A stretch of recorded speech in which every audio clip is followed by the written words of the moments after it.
Get started. If everyone just wants to put where they're from in the chat box, that would be great. We'd love to find out where everyone is from today.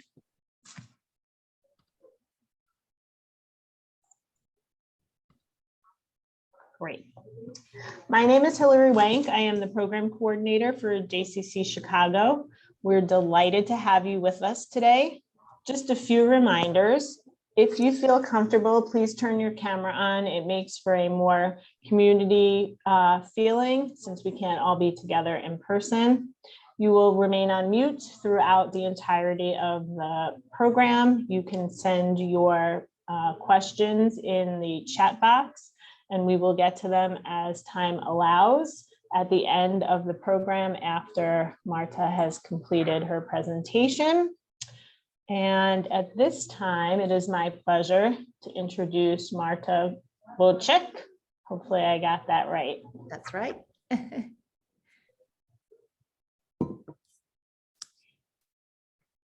Well, we ready to start, Hillary? Yes? Wonderful. So it is such a pleasure to do this presentation for everyone here. I've been involved with the Westcott House for 16 years now, ever since it opened to the public. And that's something quite unusual about this site in the first place, because many of Wright homes were discovered and adapted for a museum a long time ago. So there is a long history of that happening ever since 1950s. And this house was one of the latecomers to the community of public sites. And I'll tell you a little about the circumstances and why that happened in such way. I also want to mention that I'm originally from Poland. I graduated with my Master of Art History at the Jagiellonian University in Krakow. And after that, I joined my family in Chicago. I was there for a couple years, involved with a number of sites in Chicago with the Art Institute of Chicago and their architecture department, and with Frank Lloyd Wright Home and Studio and Chicago Architecture Center. I definitely love Chicago. It was my introduction to American architecture. I come from, if you know anything about Krakow, it's full of more of a middle age type of architecture, Renaissance architecture. It's very historic. And it was just incredible to transition and come to Chicago and see all the skyscrapers, both historic and modern. It was just, it was quite overwhelming and incredible experience. So I started working here at the Westcott House in 2005. That's when we opened to the public.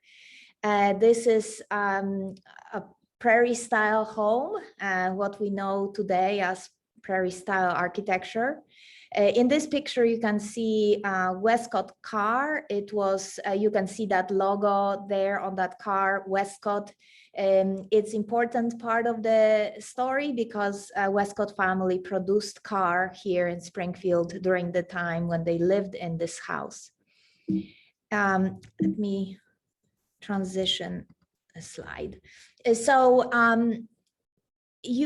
I'm sure that many of you are familiar with prairie style architecture, and some well-known examples that this house shares some characteristics.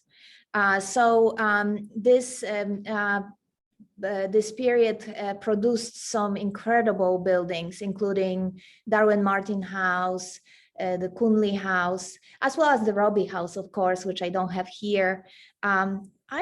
I'm trying to see if I'm not sure if it's automatic, so I'm sorry if I'm trying to see if I can pause it, because it seems like it transitions. But anyway, and it all was produced, of course, created at the home and studio in Oak Park. At his home and studio. And I find it so wonderful to think about it, that this was such a creative place. And a home and studio, of course, in Oak Park is open to the public these days. and it's just wonderful. And you go through there, through that the beautiful space, and thinking about how Wright collaborated with all those draftsmen and created all those designs, including the Westcott house. So this is one of the historic photos. It's probably from 1930s. It was photographed. It's actually from the collection that is in Oak Park Public Library. That's where they found the photo. It's a beautiful picture that gave us a lot of clues on how the house looked like in that period.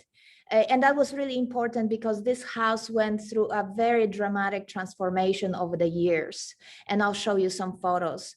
The family that commissioned Wright was some of the typical Frank Lloyd Wright client.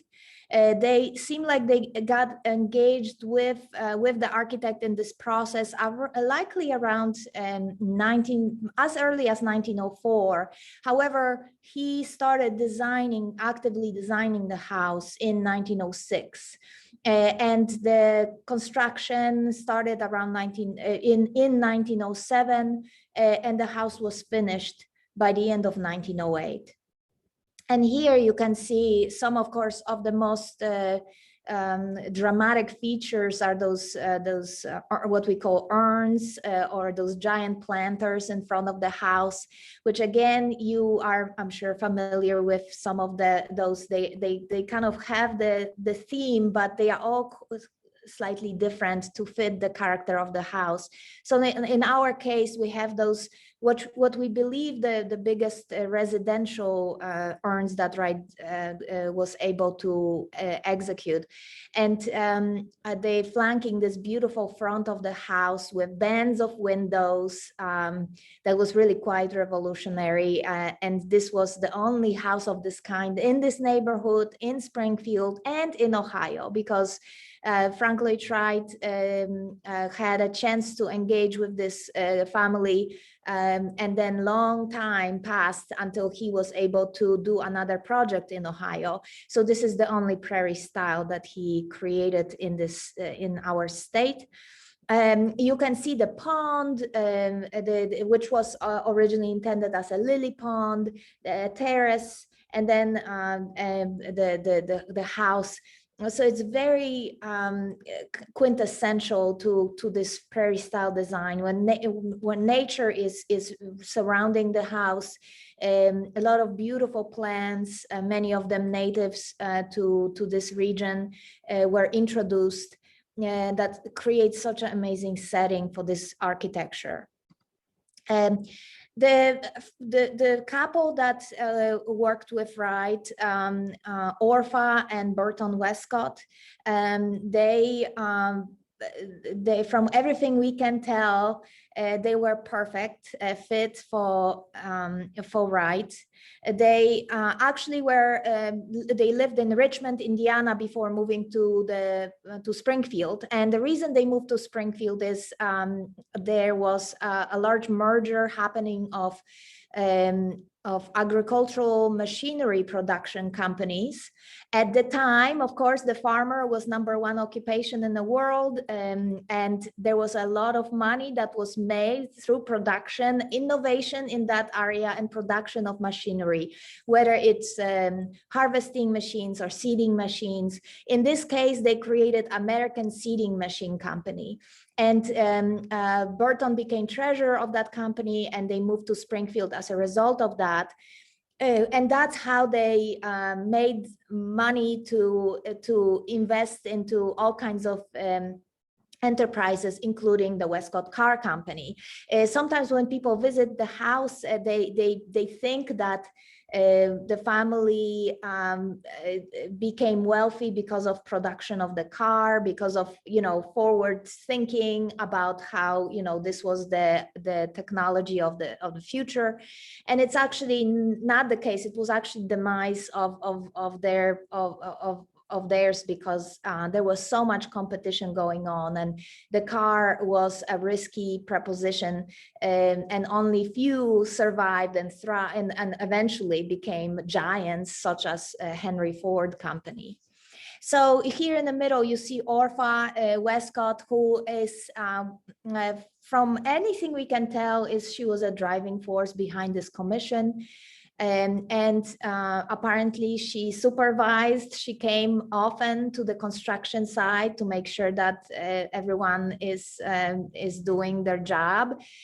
She was a wonderful, wonderful person that both of them were very community minded. They were very interested in new ideas, obviously, since they had this architect who was somewhat controversial and design their home. And they also were working on introducing a comprehensive reform in Springfield, introducing a new plan for park, the idea of City Beautiful movement, the idea of introducing green spaces to help quality of life of citizens. They just had so many things they pursued for the betterment of the community. What's really interesting about it is I sometimes think how it had to be just such a great conversation between among those three people. Frank Lloyd Wright was very much interested in cars, as you may know. He pretty much collected cars throughout his life. Very passionate about design of a car, and here Westcotts were just about to launch this adventure with producing a car in this community. So the house, here's another historic photo that shows you the house pretty early on. It's really, again, those horizontal lines, this very much and what you experience when you look at the some of other prairie style homes. But these photos I wanted to show you because it helps to put it in a context of first of all, so often people ask, how is it that this house was kind of rediscovered so late? By 2000, Frank Lloyd Wright was, of course, one of the most famous architects in the world. And here this house was in such a poor condition. And it's one of those, like with Darwin Martin House, there were a lot of physical transformation and really, some of the parts demolished, and over time, of course, lack of appreciation, the private ownership. So the owner could do whatever they wanted to do with the site. The big part of the problem in this particular case was that after World War II, the owner at the time decided to purchase this house and turn it into apartments, and that's what they did. So many changes. The sleeping porches became part of the apartment, so they enclosed the sleeping porch. They divided rooms. Those rooms that Wright intended to free flow, they were all chopped into little spaces to accommodate as many apartments as possible. It made economic sense because this was a pretty big house, and at the time there was housing crisis after World War II, so there was definitely need for housing. And this lady who bought the house, that's what she did for a living, and she had a number of properties that she divided into apartments. So that's what happened. And of course, at first, maybe it wasn't, apart from some structural changes and adding those walls, some details, architectural details likely survive, but over time, it seems it was just kind of slowly stripped from its original detail. So here you see, the sleep. They started redoing the reflecting pond because that was pretty much gone. Here is the kitchen. So you see it as the restoration crew is coming in, and of course this reflected no vision from the architect anymore. You can see dropped ceilings, and here is the wall that they were trying to restore. The house has really intense colors, as you can see behind me, because I'm in the house, very intense dark colors, and they were in many cases covered up to 35 layers of additional paint. So that had to be addressed. Here you see it pretty much covered up, and those additional walls that you see here dividing the main space.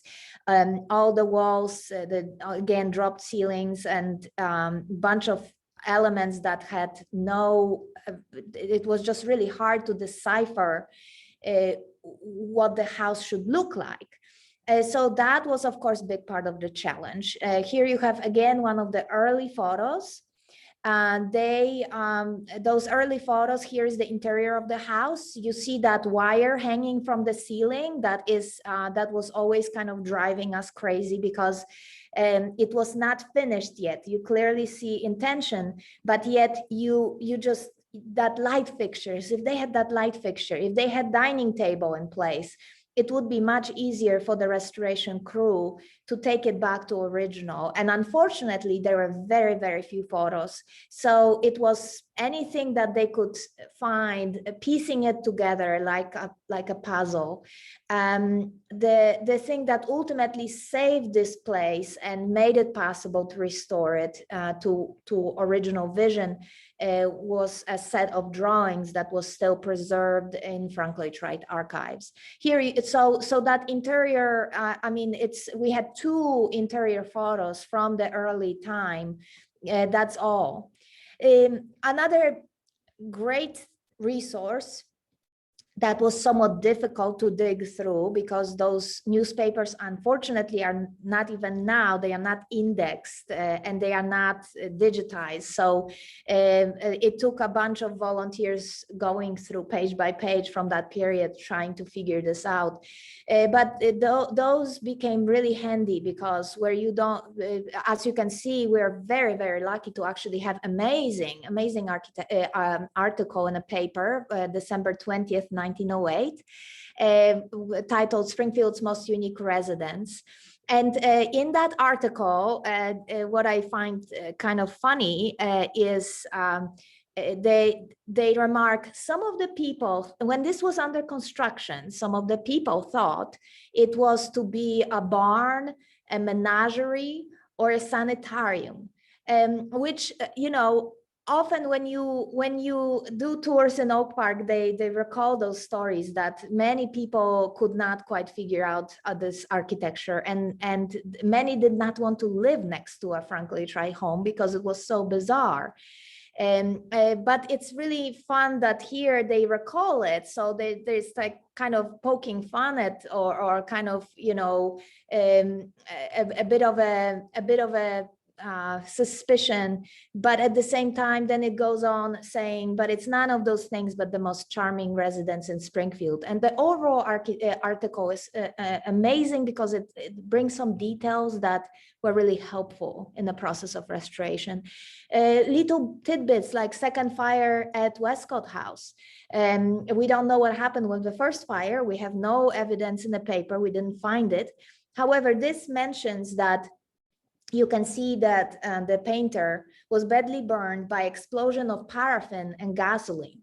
And what happened is he was warming up the mixture on a stove. He was painting those walls. And what all comes together is through analysis of those walls and the paint, they discovered that all the walls in the house, with the exception of kitchen and a couple other small spaces, they all are covered with encaustic, which is paint mixed with paraffin, with wax, which was extremely difficult to do. And they had to warm it up, mix it up, and then apply it batch by batch, and apply it till it solidifies, and create this really wonderful, very almost like impressionist type of effect.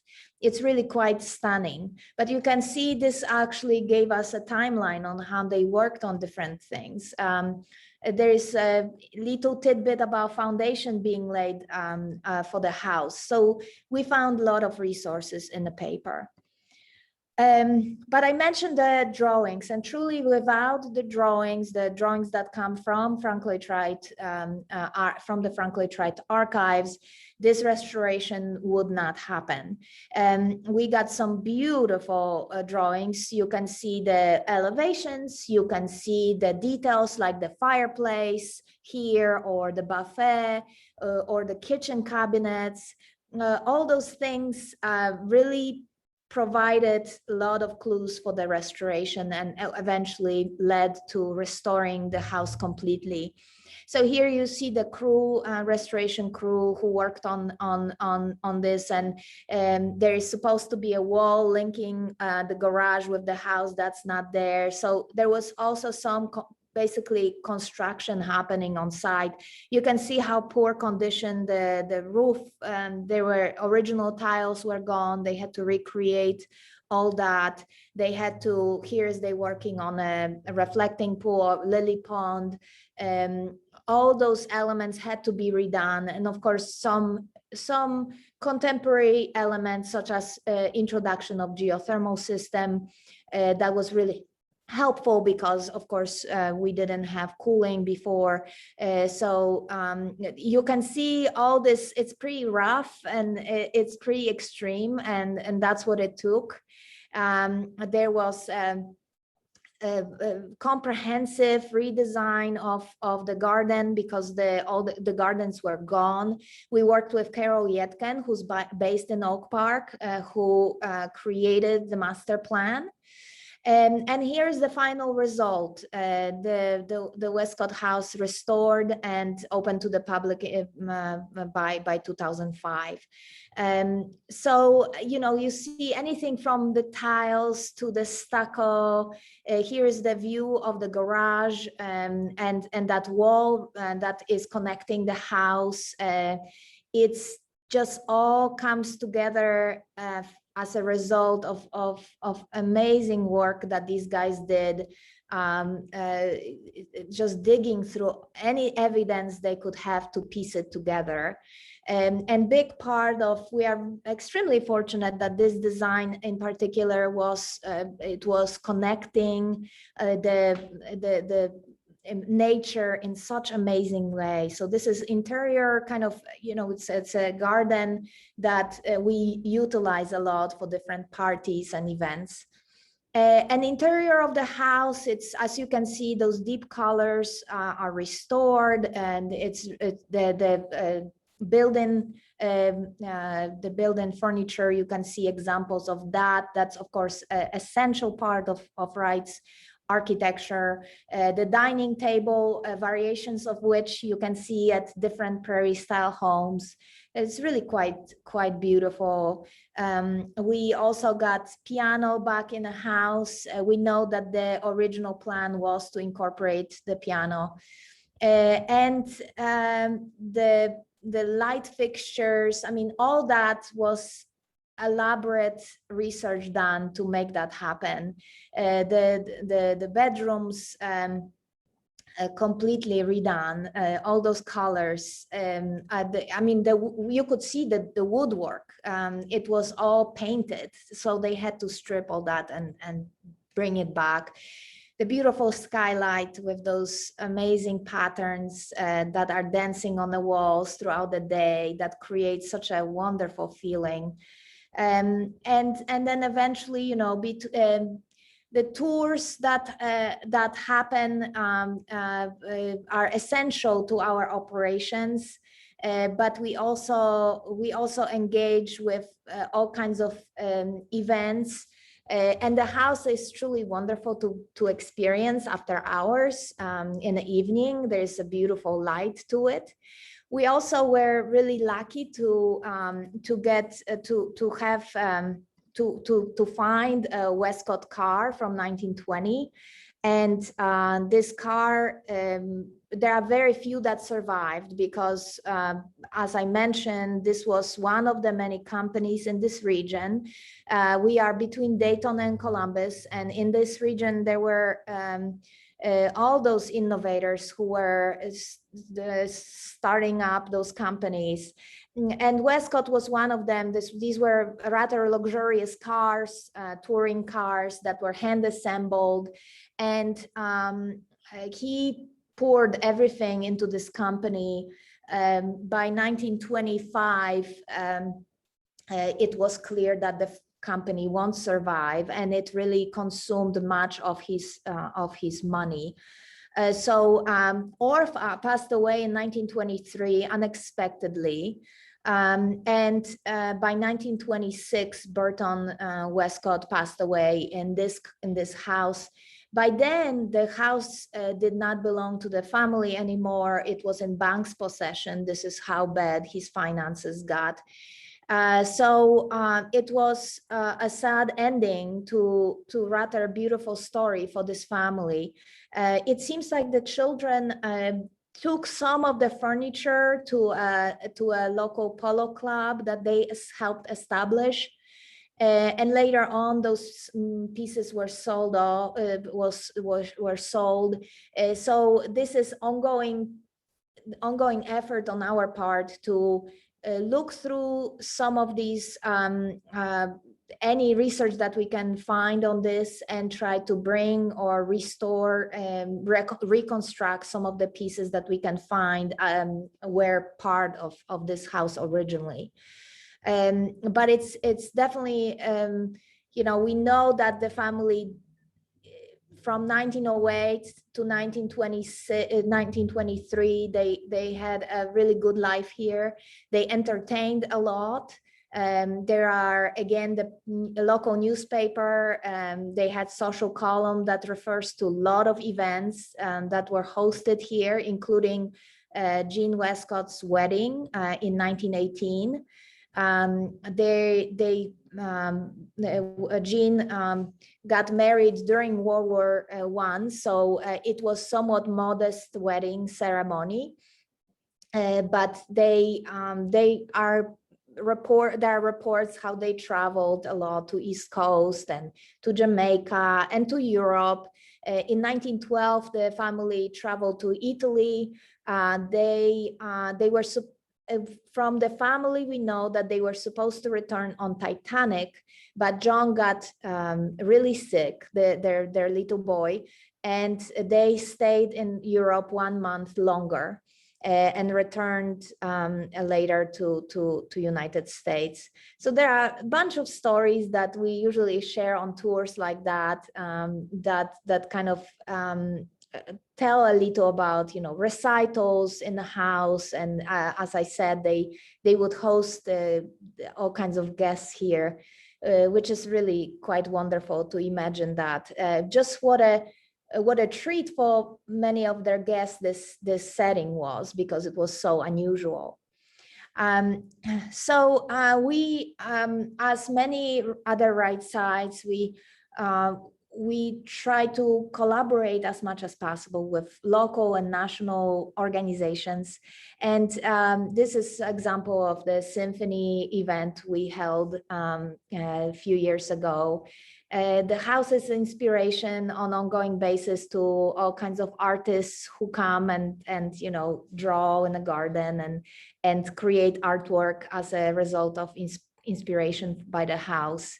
We host usually at least one annual garden party that is really our way to engage local community and make them come back to the house. We also experiment with some kind of multimedia events. Here you can see the concert with the house serving as a backdrop for multimedia projections. We are also, you know, it seems like when we think about Wright homes, they are perfect, really kind of an introduction for people who are just interested in architecture but don't necessarily have a background in it, to more architecture, to more to get people think about why architecture in general really matters. So we are also serving as a Westcott Center for Architecture and Design, and we host all kinds of programs here, bicycle, happy hour tours, youth tours, which actually, I learned a lot about that stuff at the Chicago Architecture Center. They doing amazing work with their program, a touring program. We collaborate with different organizations such as Falling Water on youth programs and adult programs, and that's been just amazing experience. Those houses are just such great place to start to get kids involved, to get them think about the spaces they live in, and inspire, kids to pursue some kind of creative field. We have ongoing partnership with the Miami University, and here you see architecture students present. And we do all kinds of workshops that engage adults and kids. We brought a solar powered home to the site that is not part of our original Wright site, of course, because that's not to be touched. But we have a little house that was designed and built by students that we use as a classroom. This is an example. Last year was, of course, so difficult for all of us. But the silver lining of it was how much we collaborated. And here examples of other Wright sites exchanging videos, which you can still see on Vimeo account, and I will put the link there. But number of sites, you can visit Frank Lloyd Wright Building Conservancy, and they have a resource for different sites. There was just so much. I mentioned Pachacucha, and this is like people from all around the country and from Japan joining in and doing the presentations. Let me show you this and I'll continue.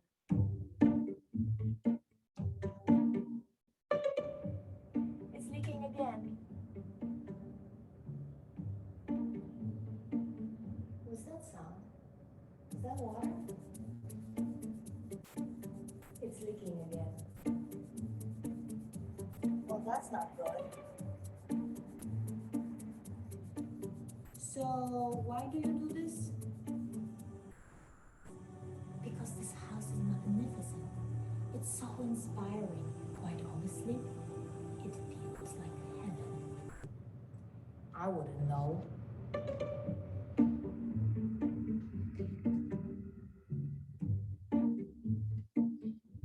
So this is, I let it continue so you can hear me, but this is just an example of something we did during pandemic. It's amazing how all those sites, we tried to connect with our audiences because we're denied the most important function, which is being open to the public and have people visit in this physical space and engage them on daily basis. And all of a sudden this was shut down, and we were not really that active online. We have very small staff, and we just focus so much on catering to hands-on experiences. And during pandemic, we just had to switch gears and get to learn how to do all those things, which was really eye-opening because with groups like yours, it's that people are interested in those kind of spaces, and we always get people from all around the country to join in for our lectures and different programs. I wanted to just mention we have lecture series, we have different programs going on. We continue our virtual outreach as well as we are now open to the public. So we are great. We are just happy to see people. People are getting comfortable to travel again. So these are some examples of programs that you may expect from us. So if you want to check our website, it's a good place to find out what we have in plans.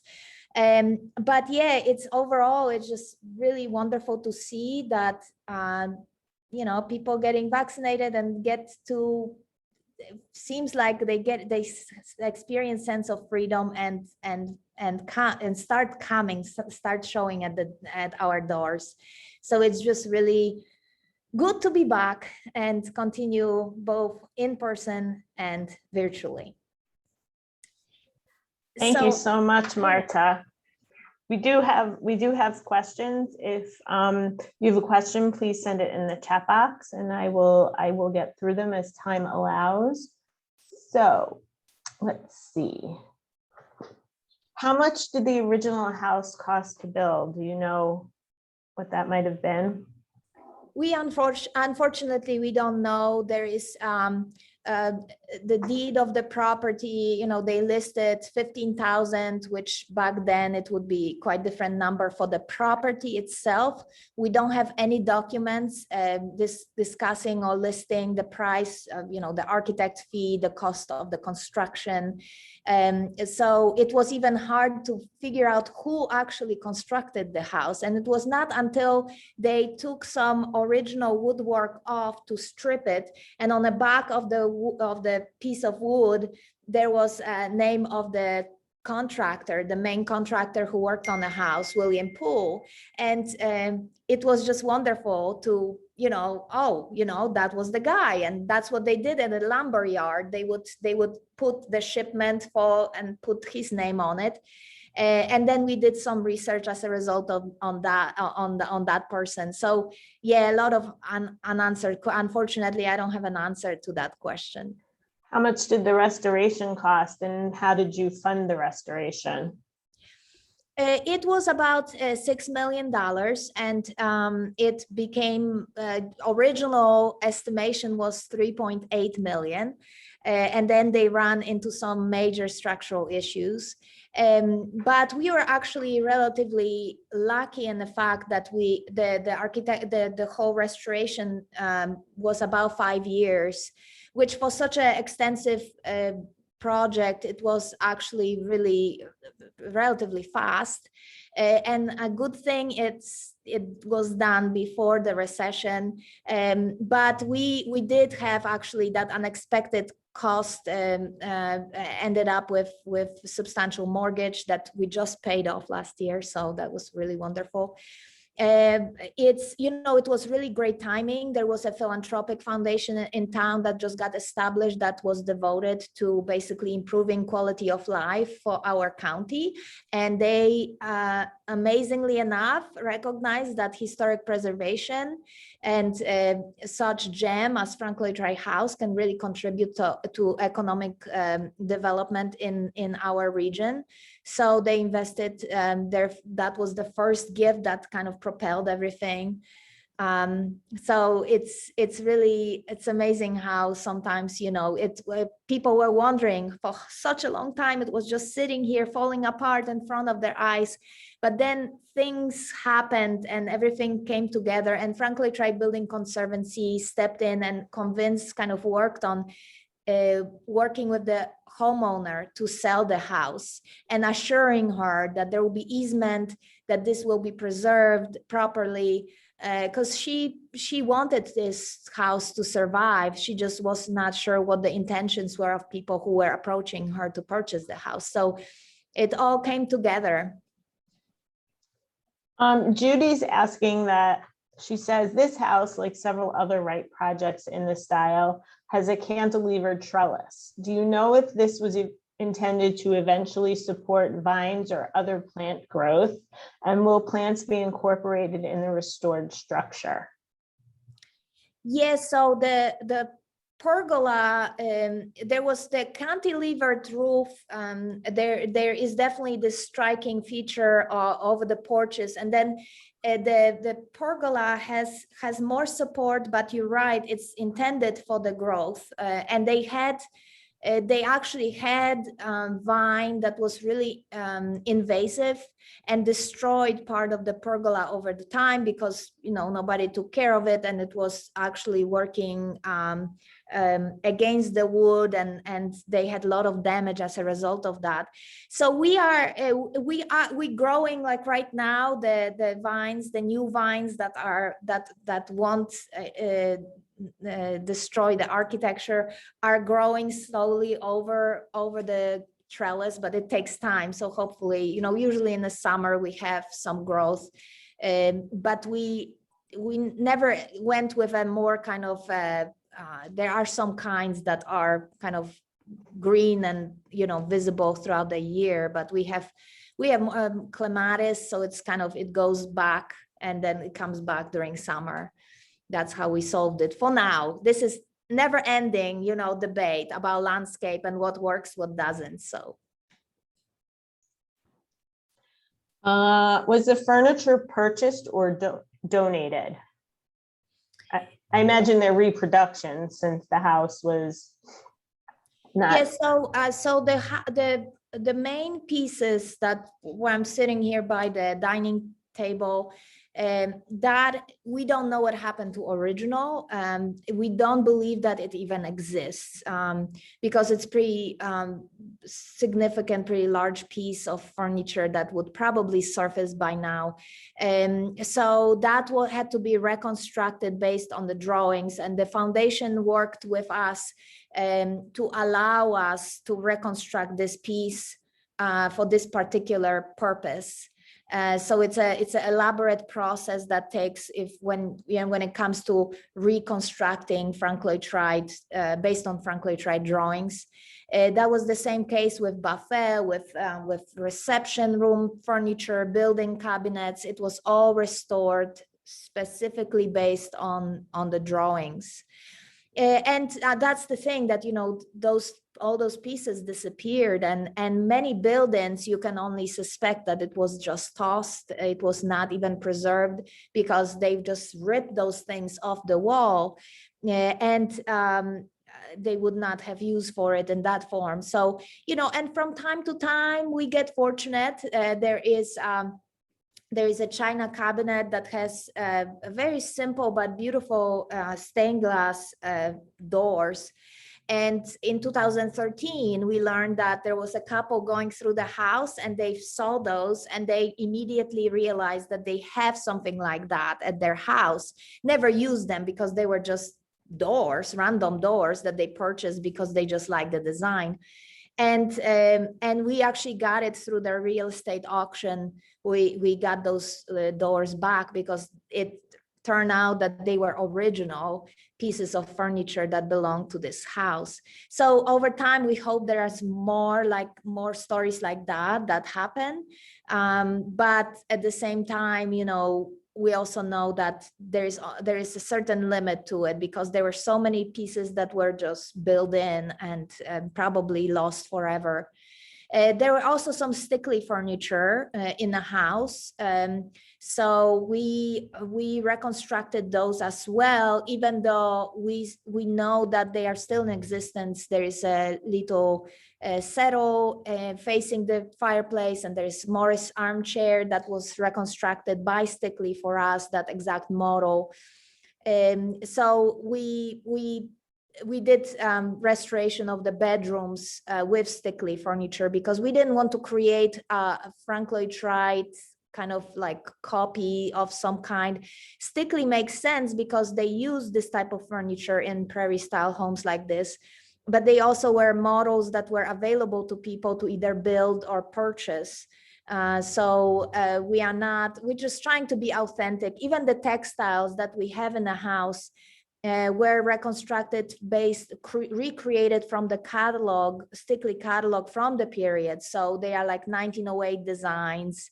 That there's fabulous textile studio based in California that does this thing. So they recreated a number of bedspreads and runners for us.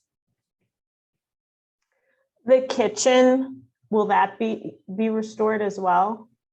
Yes, thankfully the kitchen had pretty comprehensive drawing sets, so they were able to recreate they even recreated the ice box, which could function today. If we brought block of ice, it's done exactly as it was back then.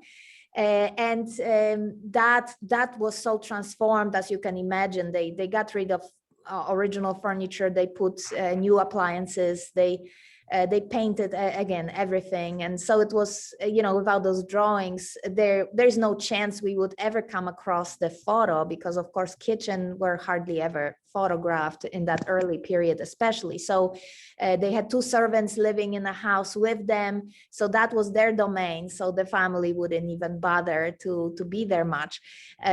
So yeah, the drawings truly saved us, because it will be really difficult to do it with to even have a tour without a kitchen.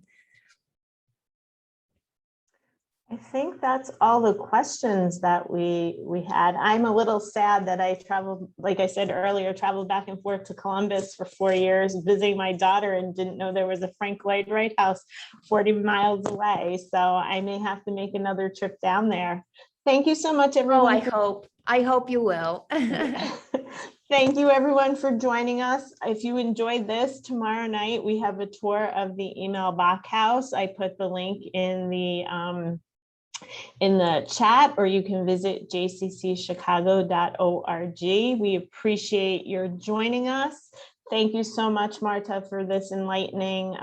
It's amazing how we keep finding all these Frank Lloyd Wright houses around the country, and we're able to share them with everyone. So thank you so much. And we look forward to having everyone join us again. Thank you. Have a great day. Everyone. Bye-bye. Bye-bye.